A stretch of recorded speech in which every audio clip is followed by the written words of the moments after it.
Assalamualaikum warahmatullahi wabarakatuh. Di sini kami dari kelompok 9 yang beranggotakan Ali Akbar Bagaskara, Husnul Fitaul Akmal, dan juga Tiara Nurul Hafizah akan mempresentasikan mengenai produk pengadilan agama atau mahkamah syariah dan upaya hukum pada badan pengadilan agama atau mahkamah syariah. Yang pertama terkait putusan pengadilan agama atau mahkamah syariah.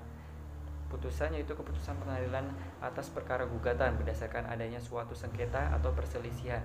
Dalam arti putusan merupakan produk pengadilan dalam perkara-perkara kontentius karena adanya dua pihak yang berlawanan dalam perkara, yaitu penggugat dan tergugat.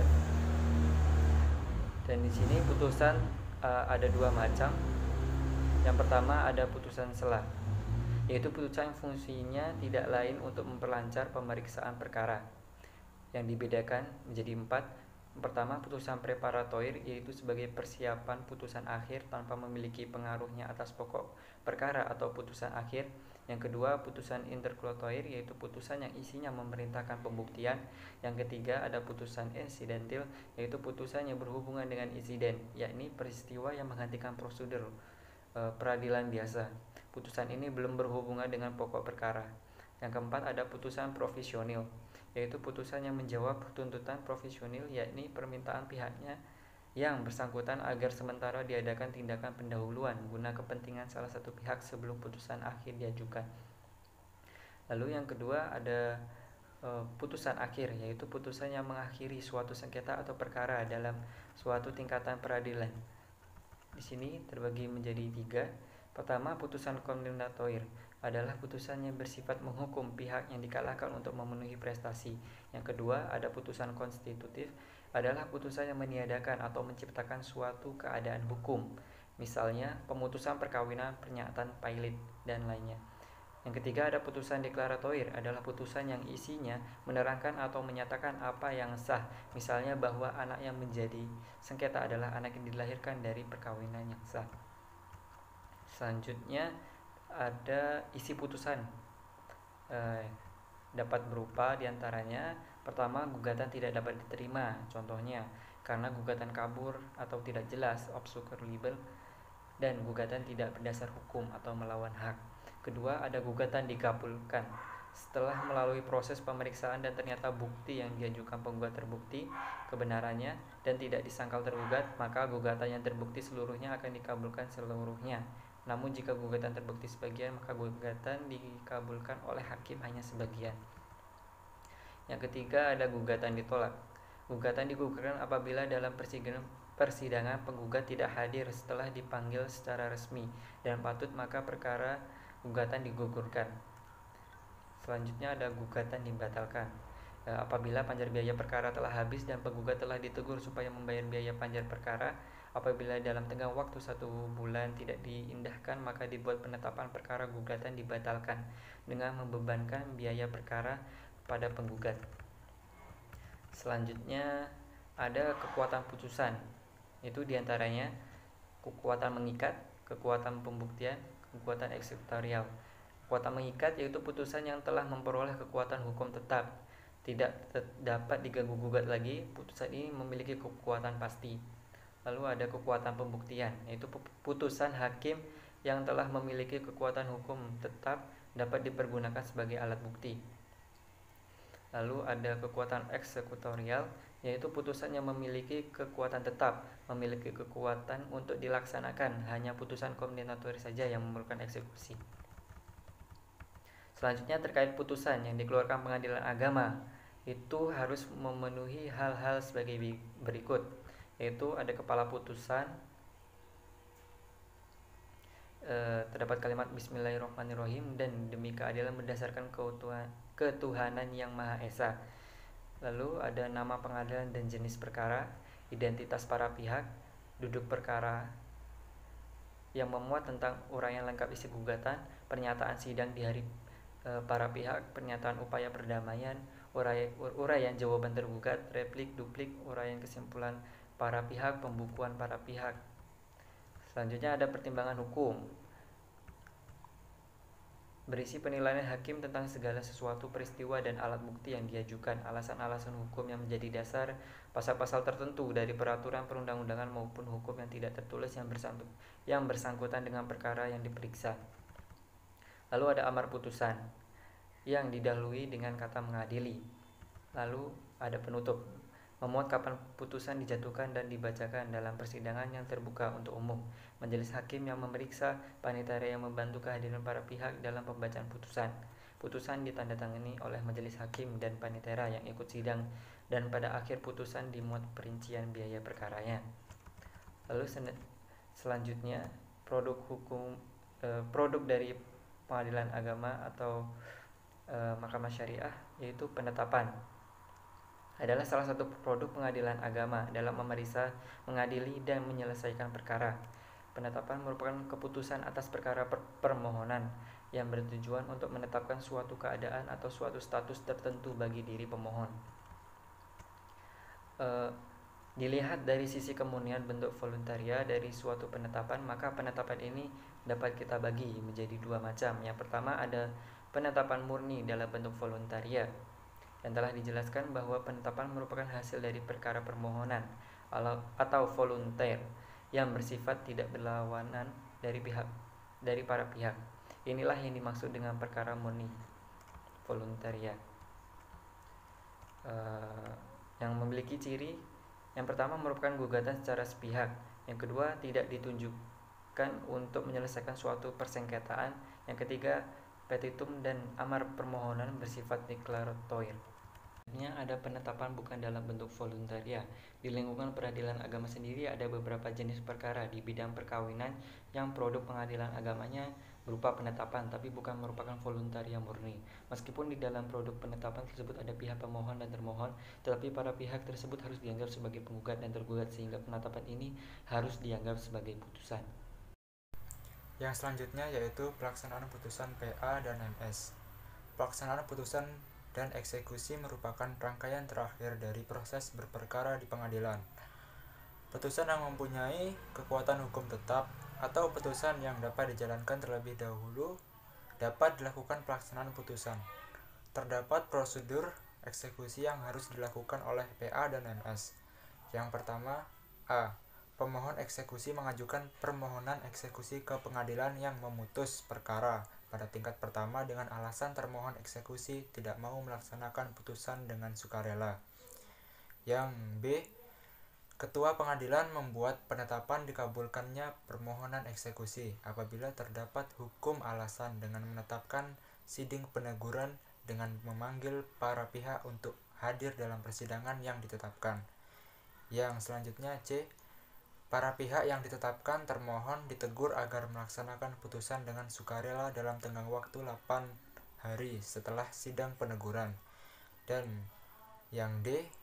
Apabila dalam tenggang waktu 8 hari termohon tidak melaksanakan putusan dengan sukarela, maka akan dilaksanakan pelaksanaan putusan secara paksa. Kemudian yang selanjutnya yang F. Panitera dan wakilnya menetapkan hari pelaksanaan eksekusi dan termohon eksekusi diminta untuk hadir pada waktu yang telah ditentukan.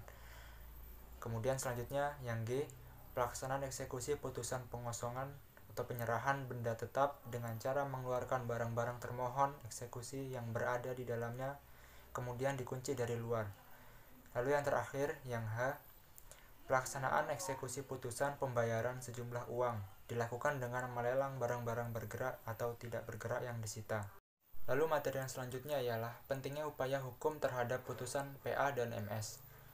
Demi kebenaran dan keadilan setiap putusan hakim, maka perlu adanya tinjauan ulang yang bertujuan untuk memperbaiki kekeliruan dan kekhilafan yang terjadi. Sehingga setiap putusan hakim pada umumnya tersedia upaya hukum. Kemudian adapun upaya hukum yang dapat dilakukan oleh tergugat maupun penggugat diantaranya ialah yang pertama yaitu upaya hukum biasa yang terbagi menjadi 3, yaitu yang pertama perlawanan atau verzet, yaitu upaya hukum terdapat pada putusan pengadilan yang dijatuhkan tanpa hadirnya tergugat atau verstek. Pada dasarnya perlawanan ini disediakan bagi pihak tergugat yang dikalahkan. Yang selanjutnya yaitu upaya banding. Pengajuan permohonan banding disampaikan kepada panitera pengadilan yang memutus perkara di tingkat pertama. Penyampaian suatu banding bukan merupakan suatu kewajiban, akan tetapi suatu hak yang diberikan kepada pemohon, sehingga sifatnya tidak memaksa. Dan yang terakhir yaitu kasasi. Pemeriksaan tingkat kasasi bukan merupakan pengadilan tingkat ketiga. Kewenangannya memeriksa dan mengadili perkara tidak meliputi seluruh perkara, bersifat sangat terbatas, dan hanya meliputi hal-hal yang ditentukan dalam pasal 30 Undang-Undang Nomor 14 Tahun 1985.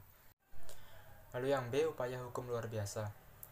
Yang pertama ada Dardenne-Verzet atau perlawanan pihak ketiga, yaitu perlawanan yang diajukan oleh pihak ketiga terhadap putusan yang merugikan pihaknya. Perlawanan ini diajukan kepada hakim yang menjatuhkan putusan yang dilawan itu dengan menggugat para pihak yang bersangkutan itu dengan cara biasa. Apabila perlawanan dikabulkan, maka putusan yang dilawan itu diperbaiki sepanjang yang merugikan pihak ketiga. Dan yang terakhir yaitu peninjauan kembali, yaitu pemeriksaan kembali putusan pengadilan yang telah memperoleh kekuatan hukum tetap. Alasan diajukannya peninjauan kembali tertuang dalam pasal 67 Undang-Undang Nomor 14 Tahun 85, yaitu yang pertama, apabila putusan didasarkan pada suatu kebohongan atau tipu muslihat yang diketahui setelah perkaranya diputus. Yang kedua, apabila setelah perkara diputus ditemukan surat bukti yang bersifat menentukan yang pada waktu perkara diperiksa tidak ditemukan. Yang ketiga, apabila telah dikabulkan suatu hal yang tidak dituntut atau lebih dari yang dituntut. Dan yang terakhir yaitu apabila antara pihak yang sama mengenai suatu hal yang sama atas dasar yang sama oleh pengadilan yang sama diberikan putusan yang bertentangan satu sama lain. Yang selanjutnya ada prosedur, syarat-syarat, dan waktu pengajuan. Yang pertama, banding. Prosedur pengajuan banding yang pertama ada diajukan dalam tenggang waktu 14 hari setelah dijatuhkan putusan atau menerima pemberitahuan putusan atau menerima pemberitahuan putusan perkara diperiksa dengan tanpa biaya atau prodeo. Yang kedua, permohonan banding dapat dilakukan dengan cara lisan maupun tertulis. Yang ketiga, permohonan banding dapat diajukan oleh yang bersangkutan atau diwakilkan dengan kuasa khusus untuk mengajukan banding. Yang keempat, banding diajukan kepada panitera pengadilan yang menjatuhkan putusan. Yang kelima, permohonan banding harus disertai dengan membayar ongkos biaya perkara. Permohonan banding yang tidak disertai membayar ongkos perkara tidak dapat diterima. Yang keenam, terhadap putusan verstek tidak dapat diajukan upaya hukum banding. Yang ketujuh, terhadap putusan sela dimintakan banding bersama-sama putusan akhir. Tata cara mengajukan banding. Yang pertama, setelah permohonan diajukan dan membayar biaya perkara, panitera meregistrasi perkara dan membuat akta banding. Yang kedua, permohonan banding diberitahukan kepada pihak lawan. Panitera menyampaikan inzek kepada para pihak dengan tujuan agar mempelajari berkas perkara dalam tenggang waktu 14 hari setelah menerima pemberitahuan inzek. Inzek merupakan hak para pihak, boleh digunakan dan boleh juga tidak digunakan. Yang ketiga, pemohon banding mengajukan memori banding kepada Ketua Pengadilan Tinggi Agama melalui Ketua Pengadilan Agama yang menjatuhkan putusan. Menyampaikan memori banding bukan merupakan kewajiban. Yang keempat, memori banding diberitahukan kepada pihak lawan untuk dipelajari dan membuat kontra memori banding untuk diserahkan kepada panitera pengadilan. Yang kelima, pengadilan menerima kontra memori banding dan memberitahukan kepada pemohon banding. Yang keenam, dalam waktu 30 hari setelah permohonan banding seluruh berkas perkara dibendel dan dikirim ke Pengadilan Tinggi Agama. Selanjutnya ada kasasi. Upaya hukum kasasi diajukan dengan ketentuan-ketentuan sebagai berikut. Yang pertama, permohonan kasasi diajukan dalam tenggang waktu 14 hari setelah menerima pemberitahuan putusan. Yang kedua, permohonan kasasi disampaikan secara lisan atau tertulis kepada panitera pengadilan tingkat pertama. Yang ketiga, permohonan kasasi harus membayar biaya perkara. Yang keempat, permohonan kasasi harus disertai adanya alasan-alasan tertentu. Alasan-alasan tersebut sebagai berikut. Yang pertama, ada pengadilan tidak berwenang memeriksa perkara atau melampaui batas wewenang. Yang kedua, pengadilan salah menerapkan hukum atau melanggar hukum yang berlaku. Yang ketiga, pengadilan lalai memenuhi syarat-syarat yang diwajibkan oleh peraturan perundang-undangan yang mengancam kelalaian itu dengan batalnya putusan yang bersangkutan. Permohonan kasasi diajukan kepada panitera pengadilan dengan membayar biaya perkara. panitera meregister dan membuat akta permohonan kasasi. Permohonan kasasi diberitahukan kepada pihak lawan. Permohonan kasasi wajib membuat memori kasasi dalam waktu 14 hari setelah permohonan kasasi didaftar. Panitera pengadilan memberitahukan tanda terima memori banding dan menyampaikan memori kasasi kepada pihak lawan. Pihak lawan berhak mengajukan kontra memori kasasi dalam tenggang waktu 14 hari setelah menerima memori kasasi. Seluruh berkas perkara dikirimkan kepada Mahkamah Agung selambat-lambatnya 30 hari. Permohonan kasasi dapat dicabut kembali dan tidak dapat mengajukan permohonan kasasi lagi. Ketentuan-ketentuan permohonan peninjauan kembali adalah sebagai berikut. Yang pertama, peninjauan kembali hanya dapat diajukan 1 kali. Yang kedua, peninjauan kembali tidak menunda atau menangguhkan pelaksanaan putusan atau eksekusi. Yang ketiga, peninjauan kembali dapat dicabut selama belum diputus dan tidak dapat diajukan lagi setelah peninjauan kembali dicabut. Yang keempat, peninjauan kembali diajukan para pihak yang berperkara atau ahli warisnya atau wakilnya yang dikuasakan untuk itu. Yang kelima, apabila selama proses peninjauan kembali pemohon meninggal dunia, dapat diajukan oleh ahli waris. Yang keenam, peninjauan kembali hanya dapat diajukan hanya berdasarkan alasan-alasan sebagai berikut. Yang pertama, apabila putusan didasarkan pada suatu kebohongan atau tipu muslihat pihak lawan yang diketahui setelah perkaranya diputus, atau didasarkan pada bukti-bukti yang kemudian oleh hakim dinyatakan palsu.